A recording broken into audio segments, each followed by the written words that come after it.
je pense que le travail qui a été fait à l'Assemblée nationale est un bon travail. Et donc, je pense que cette affaire a assez duré. Et je pense que le Sénat devrait aujourd'hui valider la proposition qui est transmise par l'Assemblée nationale. Ça n'est Donc pas vous le appelez chemin. les sénateurs à voter conforme. Oui, j'appelle les. Oui, je pense qu'il y en a assez. Il y en a assez. Et donc pour sortir par le haut, oui, vote conforme? Oui, je pense qu'il faudrait un vote conforme, il faudra aller vite. Je pense que les Français sont lassés de ce débat, parce que tout le monde sait qu'il y a beaucoup de symbolique, c'est très important, beaucoup de symbolique derrière ça, mais peu d'efficacité finalement. C'est un appel que vous lancez à la droite aujourd'hui? Oui, je voudrais dire, écoutez, on arrête.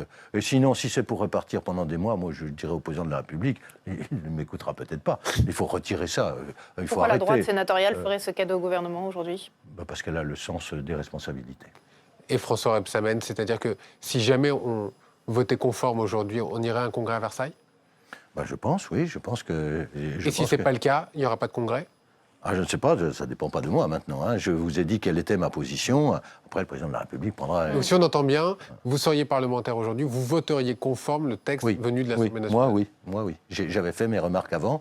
J'aurais préféré l'indignité, mais j'ai expliqué... Essayons d'aller un tout petit peu plus loin. François Hollande voulait l'union nationale. C'était le serment de Versailles, comme dit Manuel Valls. Il récolte les critiques de votre gauche, les critiques de la droite. C'est échec sur toute la ligne? Ça n'a pas duré longtemps, hein, ce sentiment d'union nationale, et je le regrette profondément.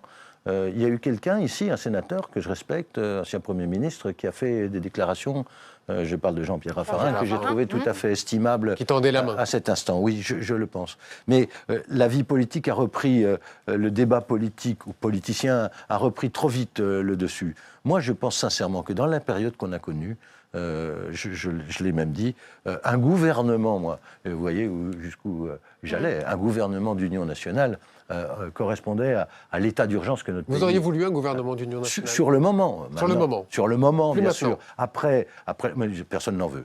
Donc, voilà. Personne n'a répondu à Jean-Pierre Raffarin. Et personne n'a répondu, ni dans un sens, ni dans un autre. Qui est resté seul avec sa proposition d'union nationale sur le chômage. Les partis politiques sont repartis dans leur débat. L'affrontement gauche-droite a repris. À un an le bon vieux clivage à un an de la présidentielle, c'est peut-être comme ça que ça se passe. Ce mode de scrutin génère cela.